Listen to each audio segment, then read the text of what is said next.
Hey y'all, I'm Karina Dunn, a wife, a mom, former pageant queen, and cybersecurity analyst, turned wellness facilitator and yogapreneur. On my life's journey, I discovered that I needed a place to come out of my own introverted shell, to share my own experiences and knowledge with others, and to gather the perspectives, insights, and stories of others on wellness. You never know how these conversations will play out. You might laugh, you might even cry, but one thing for certain, you'll definitely have a good time. Welcome to the Melanin Wellness Podcast.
Wellness Podcast. I am so pleased and grateful to be here with you as usual.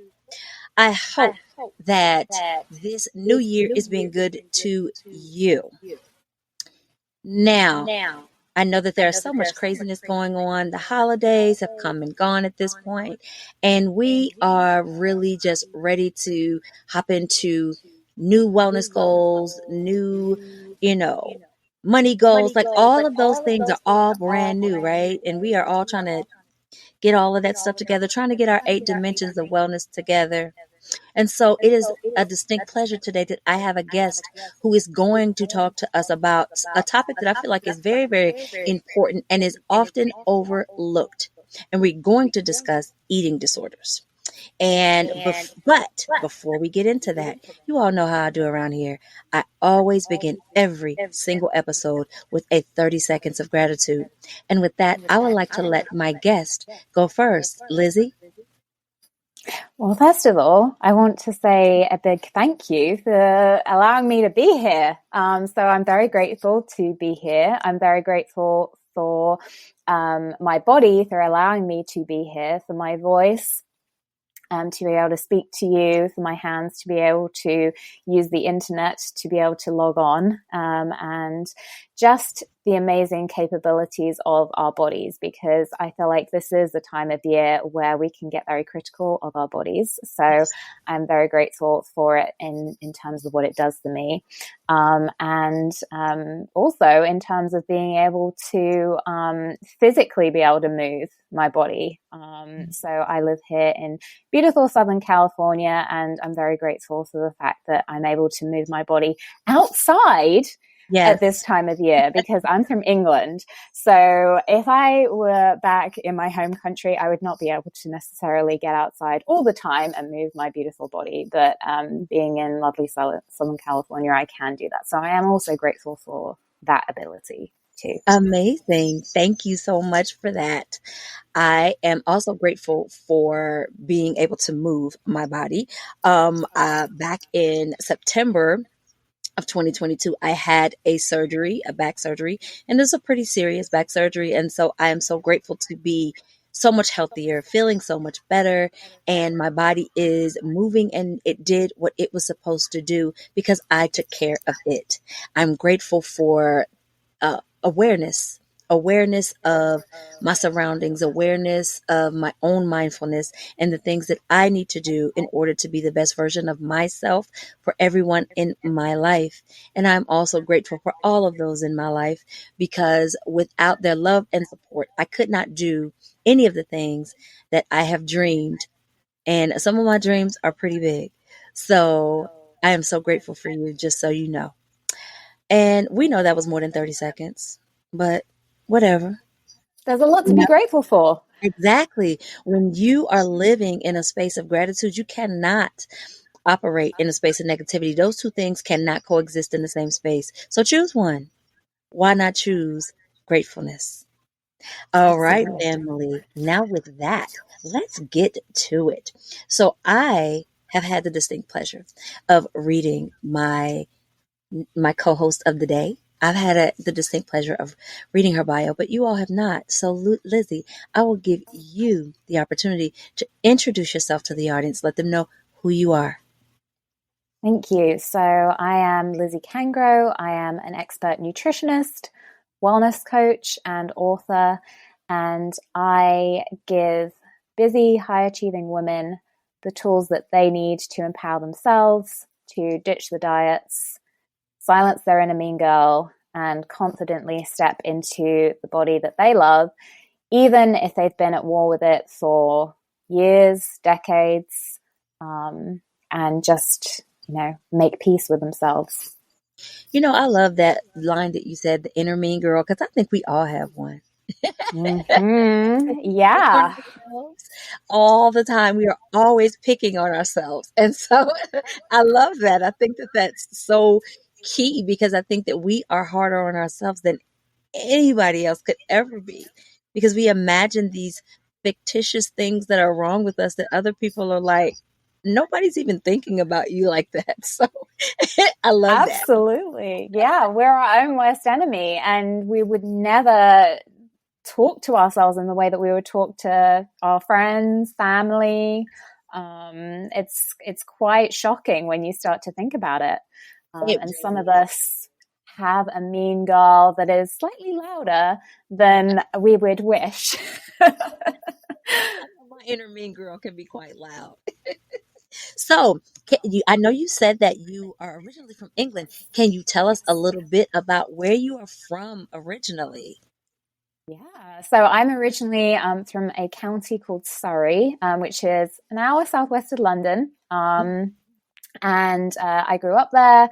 And then 3 years ago, I moved to Southern California, and now live with my husband, who is from Southern California, and my two fur babies. So all my family is back in the UK, and we've now that travel has started to open up, we've now been able to see them, which has been absolutely lovely. So That's awesome. That's awesome. I yeah. know you miss them so much. Oh, yes. I mean, so I came over here with, a full, fully optimistic, and very, excited, sort of frame of mind. And I was kind of like, well, if I ever miss my family and friends, I can always hop on a plane and go visit them. But then 2020 happened. So that was a little bit of the spanner in the works. So being able to see them again that's a big blessing. So Yeah, that's awesome. That's awesome. yeah. So, can you tell me a little bit, what was your childhood like? Well, I'm an only child, so I was actually the only grandchild up until the age of 11. So you can imagine how spoiled I was by my grandparents, but also how much pressure that there was on me to be kind of, the perfect grandchild and to be very grown up and mature. And that pressure really just came from within. It wasn't really anybody kind of putting that expectation on me. Although maybe there was kind of like a little bit, but mostly it was from myself. And when I got to the age of 14, I had a really strong relationship with my mum's dad, my granddad. And he always was someone who I never felt pressured to to be perfect around. He actually used to say, just always do your best. Just do the best that you can. And that's all anybody could ever ask you. And so I had a really great relationship with my granddad.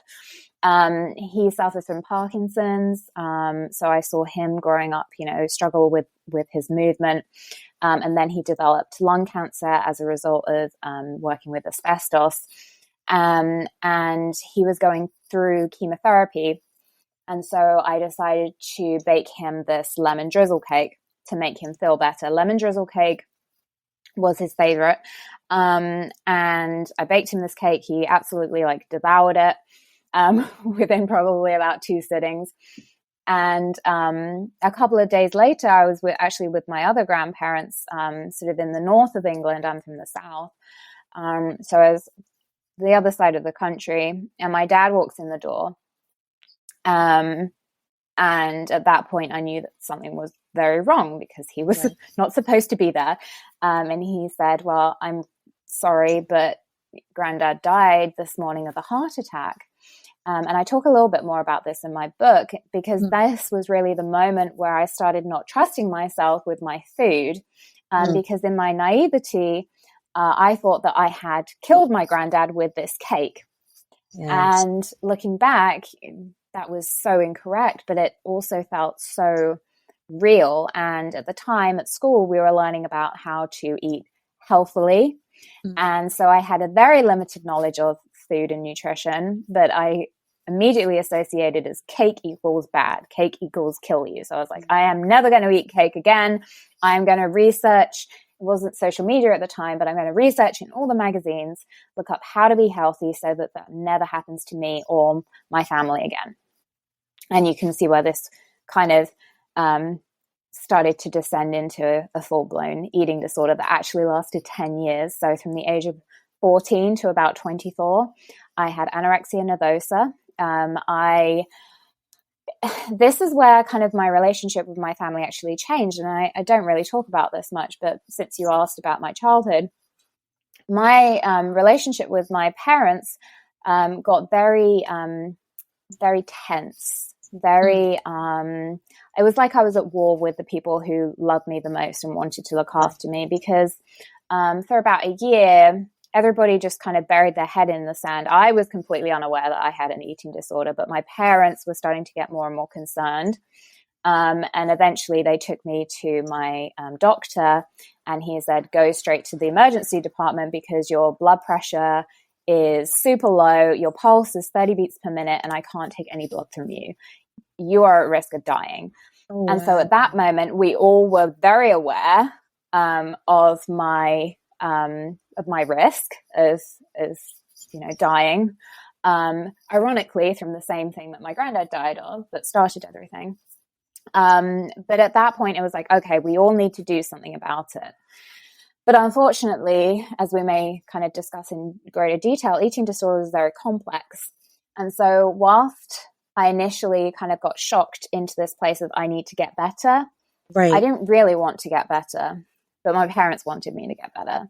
And so we kind of went through this probably about 3 or 4 years of me really fighting against them as parents, wanting to, see their daughter healthy, and someone with a very distorted body image.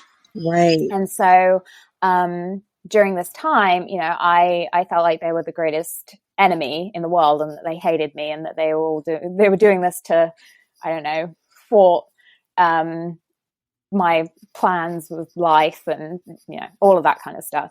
Right. But then afterwards, after I recovered, it actually turns out that my relationship with them has become even stronger. And I talk about that. I do talk about that in the book. I talk about that they were an integral part of my cheer squad for recovery. When I allowed myself to be vulnerable and ask for help. Because at that point, at the beginning of my eating disorder, I didn't want any help. I didn't want anyone to help me. I thought that I could do it on my own. I didn't really want to recover, even though I thought I did. But it only got to the point where I was diagnosed with osteoporosis at the age of 22. Oh, wow. Yeah, that I was so scared that I asked for help from my doctor and help from I actually asked for help from my dad before I asked my mum. Right. But it was kind of at the same time. And at that point, that was a huge turnaround for me, being able to let people into my life and Mm. also being able to build that closeness with my parents. And I am very, very close to them, which is why it is hard living 5,000 miles away. But yeah, it's been a journey for sure. What a journey. What an Mm-hmm. absolute journey. And it's, you know, when you stated that, in your own naivete, that you equated, so I killed my grandfather with cake, and so that created an emotional attachment for you with cake. And oftentimes, I don't think many of us realize how we create these emotional attachments to certain foods, which trigger food cravings, which trigger these negative connotations with food, and we start to label foods as good foods and bad foods instead of food just being food. Food, listen, food is for the nourishment of our bodies. Regardless, there are those whole healthy foods that absolutely your diet should consist primarily of, but a balanced diet, and I tell people this all the time, it absolutely consists of those favorite treats as well. Like, deprivation is not a part of a balanced diet, deprivation of anything. And so I love that you touched on that, because that is so key for me. For example, potato chips. Potato chips, I have an emotional connection with them because I'm a very petite woman. Always have been. And so I was bullied a lot as a kid because I was so small. And I would go to, a local corner store or a gas station, and I would buy potato chips, because potato chips didn't pick on me. Potato chips didn't bully me. Potato chips didn't talk back. Potato chips made me feel better. So they became a comfort food. And to this day, they are still a comfort food for me. And so I can find myself in a bag of chips where I've eaten all the way to the bottom and don't even and like they're gone. And I'm like, wait, I ate all of those? That's when you can tell when there is a particular something going on. And that's one of the things that I try to help people with whenever I was coaching clients. Ask yourself, like, as soon as you feel that feeling, what is that? What's that right there? Before you start to drift into that space of, oh, this is bad, I can't have it at all. What happened right there? What caused? Mm. Yeah, it's that emotional connection that I think that we all have with certain foods that we don't even know exist. So a few statistics about eating disorders states that at least 9% of the population worldwide will have some form of an eating disorder. And 9% of the US population, or 28.8 million Americans, will have an eating disorder at some point in their lifetime. And that's a startling statistic, especially with the introduction of social media. So Mm-hmm. how much do you feel like social media is contributing now? Because I'm seeing this trend. I have teenagers. And so I'm seeing this trend of teenage girls and even boys that are becoming obsessed with what they see. And often what they see is not even real. Absolutely. And that is a shocking statistic as well. And I'm glad that you shared it, because not only do we have the full-blown eating disorders, but there's also disordered eating, where we can maybe have those emotional connections with food that doesn't manifest into binge eating disorder or Hmm. anorexia or anything like that. But I see so many of my clients have a distorted relationship with their eating because of those stories like you shared, that is a very relatable thing that I'm sure a lot of us have kind of gone through, and some guys. And so, and again, as you say, both women and men. When I was an inpatient, when I was 15 at a hospital, it was shocking to me at that point in my life, but even more so now. But there was a little boy who was 10 years old in for an eating disorder. Yeah, he had anorexia. And I hadn't fully considered that this was actually something that affected boys and men. But it really does. And whilst my work focuses around women, because I can speak into that experience, I know that it is something that does touch a lot of men.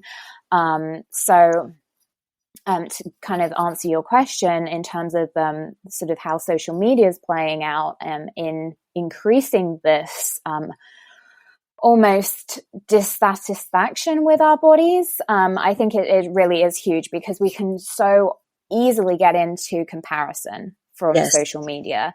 It is a very toxic environment in that respect, because it really is a highlight reel of people's lives, of people's images that have, as you say, been filtered, literally, quite literally.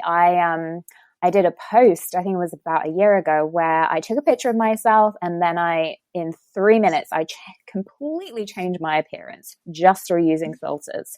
And I think the more that an individual does this, the more they can become dissatisfied with their actual reality, what they see in the mirror. And then they go and see other people's images and pictures that have probably also been filtered. And so this comparison leads to us, I call it shitting on ourselves, where we feel like we should be this way and become very unsatisfied with how we look.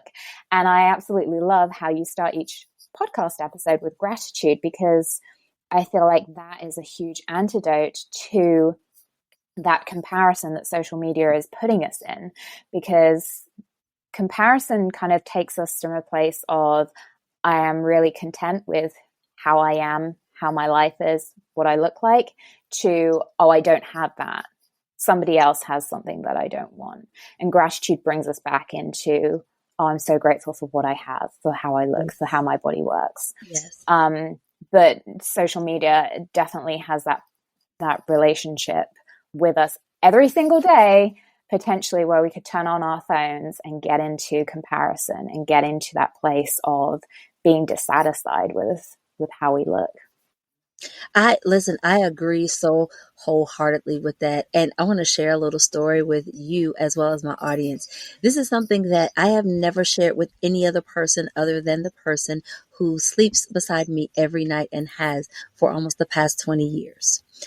I was very, very thin as a young girl. And I can remember being teased and being called skinny all the time. And it was both external from people outside my home as well as inside my home from my parents and my family. And so I developed this thought process that I was not enough, that the way I was shaped, the way my body was built was not enough.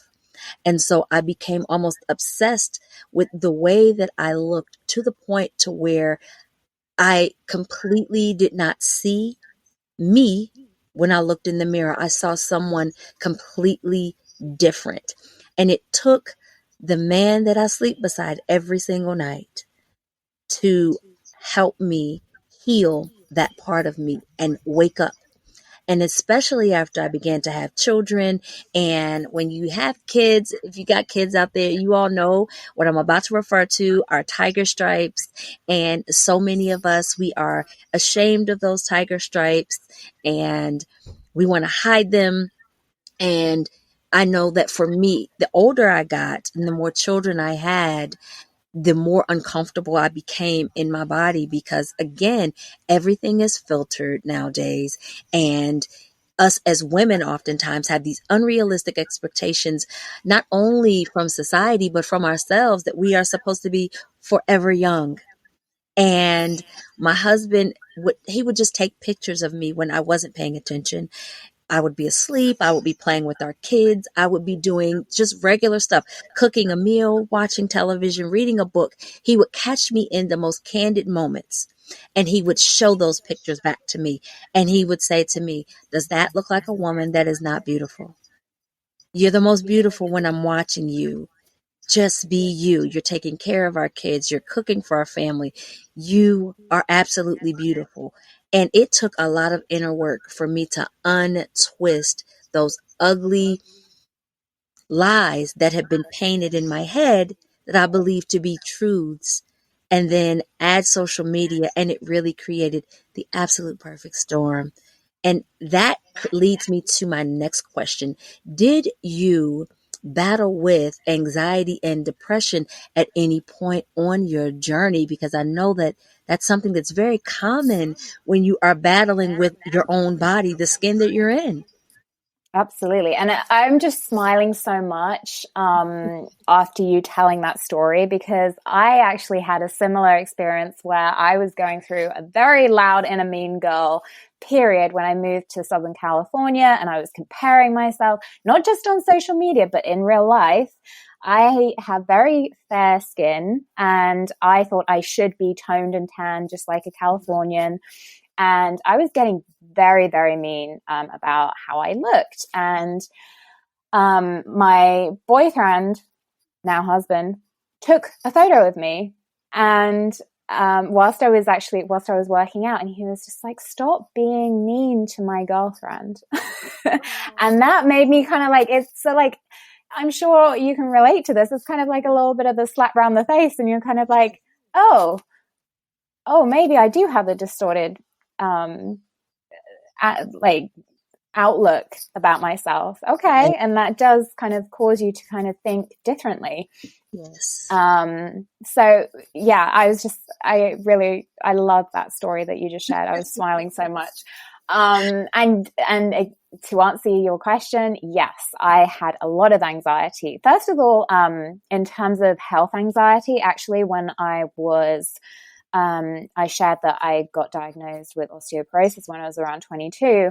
And that really actually started, it was a blessing because it started my recovery, my full recovery. By that point, I had a more stable relationship with food, but I wasn't fully recovered. But that really accelerated it. It actually caused me to retrain as a nutritionist and learn about the amazing thing that is our bodies.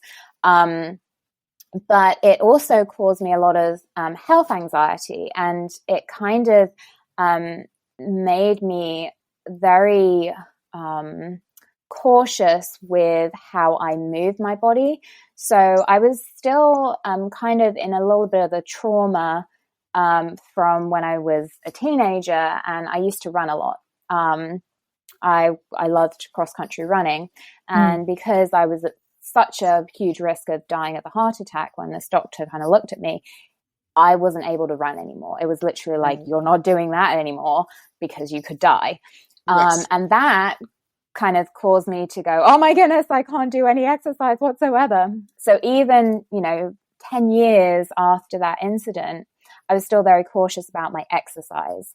And even running through a train made me feel like I was going to die. And kind of go into these panic attacks. And then the osteoporosis diagnosis also kind of amplified that. Luckily, part of the treatment that I was recommended through my doctor was to do Pilates. And that kind of eased me back into having some kind of relationship with working out. And I did have to face a lot of my anxiety and my health anxiety in those few years where I was kind of like really taking responsibility for my body and my health. And so that, yes, I did have a lot of anxiety and health anxieties.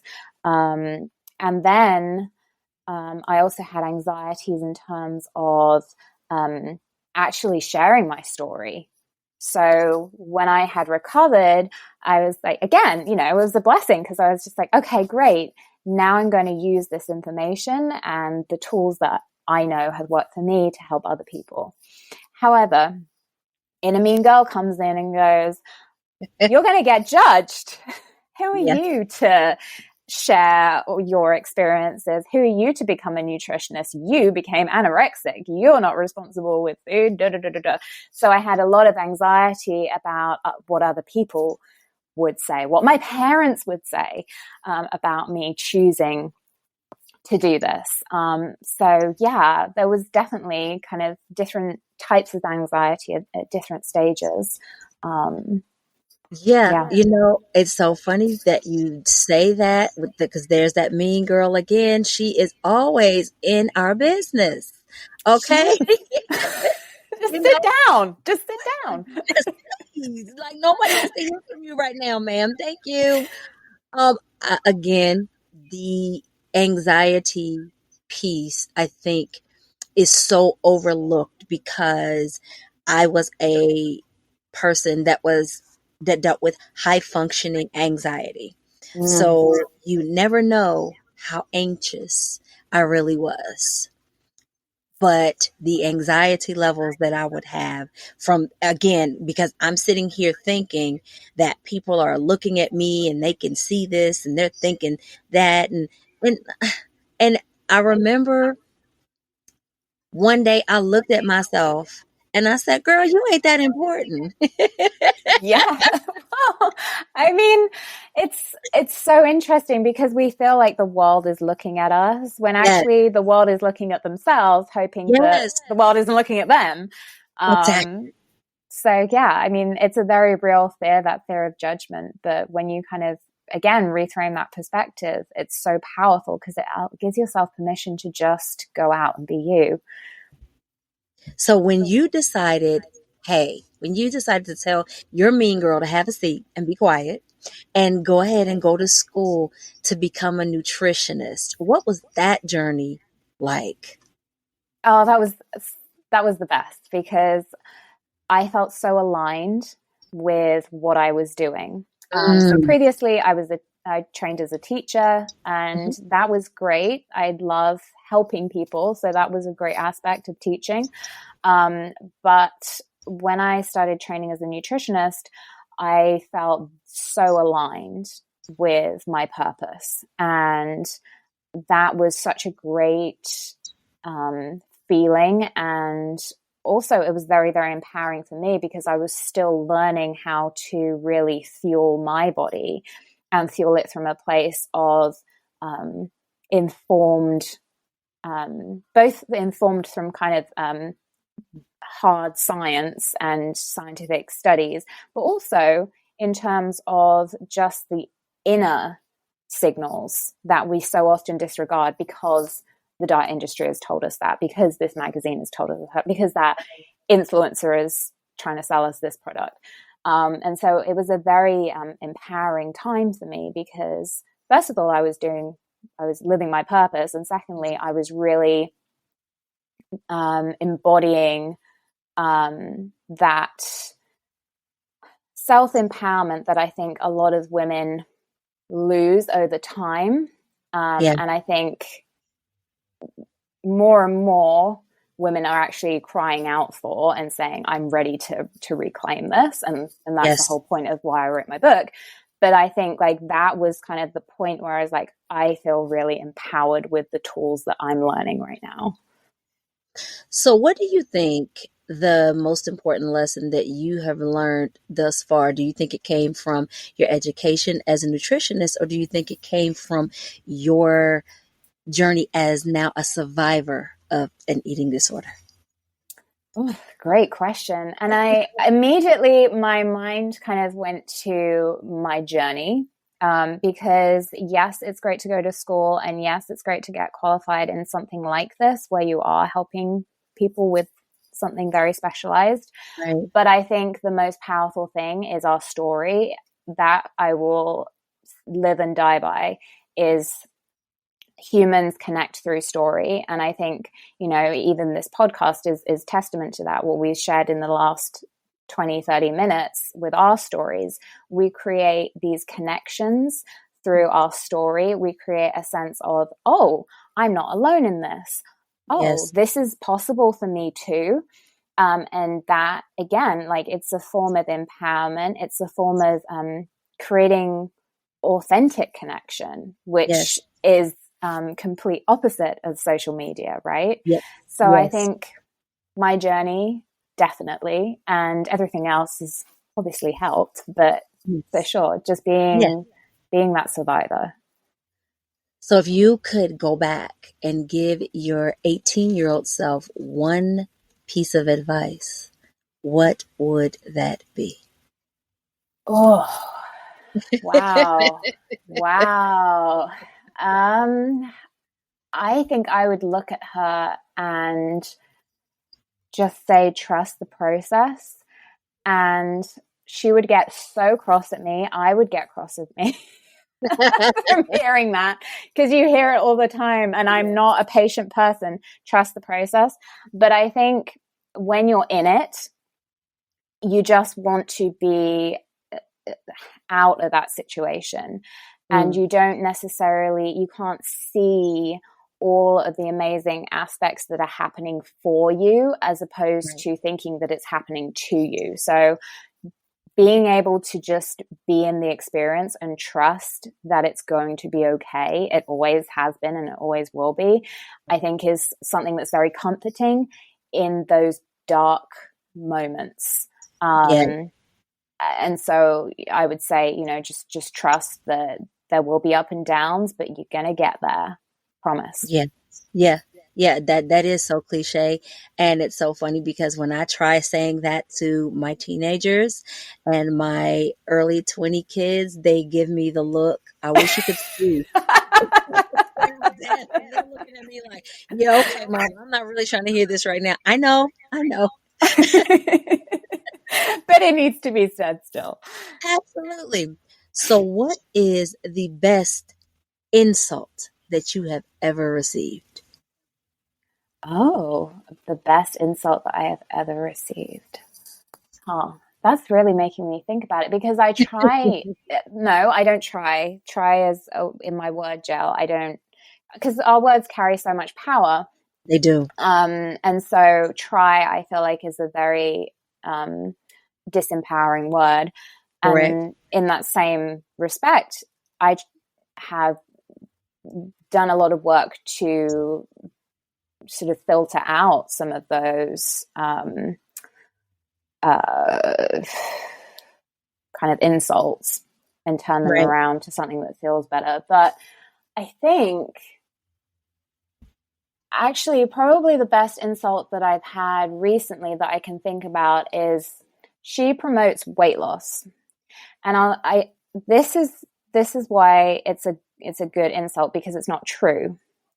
Right. And people, I've come across people when I've sort of reached out to collaborate and, reach as many women as possible to help. And some of my clients come to me wanting to, make changes to their bodies, mostly because they want more energy, they want better health, and sometimes that does involve weight loss. But this nuance sometimes doesn't get recognized by some people. And so whilst I do my best to be very clear about this, and I would never promote weight loss, I never endorse it, this is something that someone has come to me sort of believing, and actually I've been a mirror for them for their own beliefs. So it's bounced off of me. So whilst it's frustrating to think that maybe they've got a distorted view of how I help people, it's actually been very interesting, because I recognize that I'm actually a mirror for somebody's own beliefs, that in order to make changes to your body, that involves weight loss. Or their belief might be,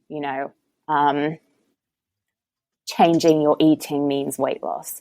So that has been a good insult to me, because I've been able to go, these are some stories that maybe people have, and this is very interesting, and just look at it from a place of curiosity, as opposed to worrying, going, oh my goodness, people think that I'm this type of person. And getting into that. So that's been a good insult, I guess.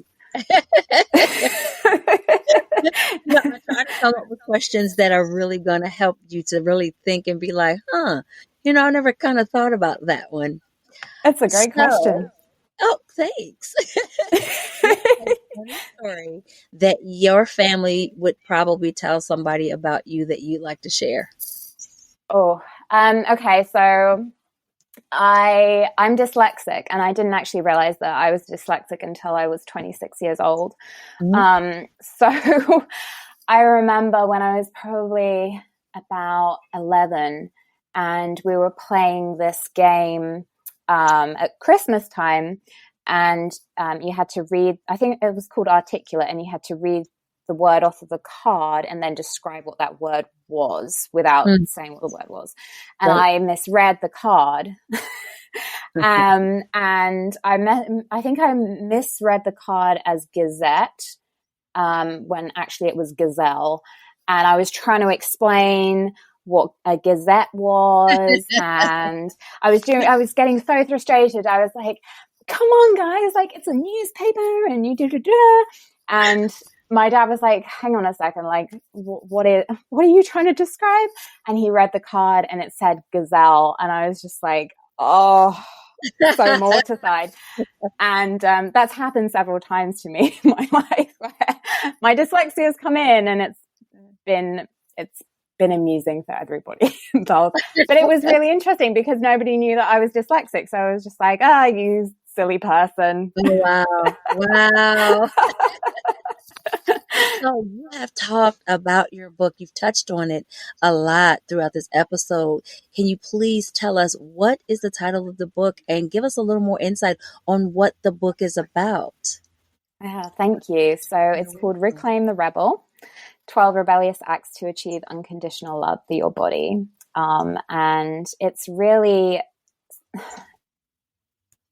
I wrote it so that it could be like your best friend on your bookshelf or best friend in your handbag. So it's small, you can carry it around, and it's got practical, easy exercises and tools and also personal journeys that you can relate to help you on your journey to becoming more at peace, more joyful, more confident in your body.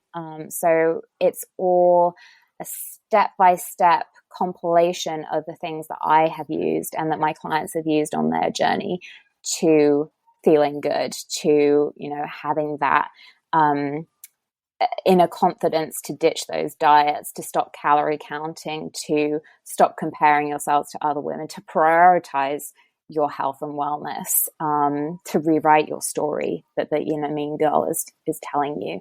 So it's all of those tools in one guidebook, and it's available on Amazon. You can also go to reclaimtherebel.com and purchase it there. And when you buy a paperback copy, I'm offering your listeners a free ebook copy. All they have to do is screenshot their order confirmation of the paperback and then tag me at Nutrition by Lizzy on Instagram, and then you will get a free ebook copy that you can gift to someone that you love and who would also benefit. Oh, that is awesome. Awesome. Guys, you heard that, right? Don't worry. I will have all of that stuff in the show notes. So one more question. What are you looking forward to in the future, whether it's personally or professionally? That's a great question. And I'm actually writing my second book right now. So I am really excited about that. I absolutely love writing. It's something that lights me up. So I'm very excited about being able to share that with the world and, continuing to help other women just really step into their power in a time where, it's just, I hate the word unprecedented, but that is the first word that comes to mind, where we're really being called to come back to ourselves, come back to our bodies and reclaim that power that we all have. So yeah, I'm really excited about that and continuing to reclaim the rebel. So do you have a title? I have a working title, but it may change. So we'll see. We'll see. Okay. Do we have any ideas as to when the new book will be released? Oh, probably towards the end of 2023. Okay. Yeah, but I'll keep you posted. I can't wait. I can't wait Yeah. because now I've got to go get my copy of Reclaim the Rebel, y'all. Okay. That's going to become a part of, my self care. And I know I said that was the last question, but I do have one more question. What do you do for self care? Oh, I do many things, depending on the day. But something that is absolutely non-negotiable for me is I make time in the morning before I go on social media, before I check my emails, to do a meditation, like a self-hypnosis audio, 15 minutes visualization. And that really gets me set up for the day. It allows me to prioritize myself, step into a positive frame of mind, and just really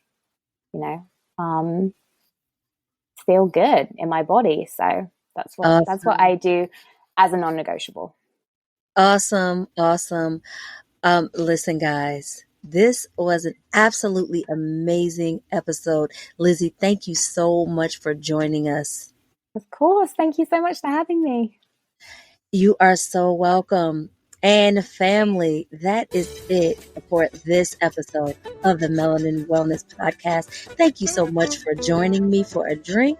In this episode, we discussed eating disorders and the journey forward on how to help heal yourself and what it would take and the support that you would need to get through that journey. Join me next time.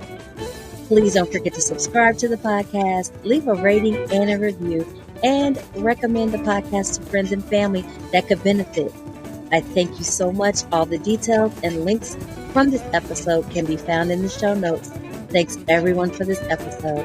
And until next time, continue living well, family. Bye.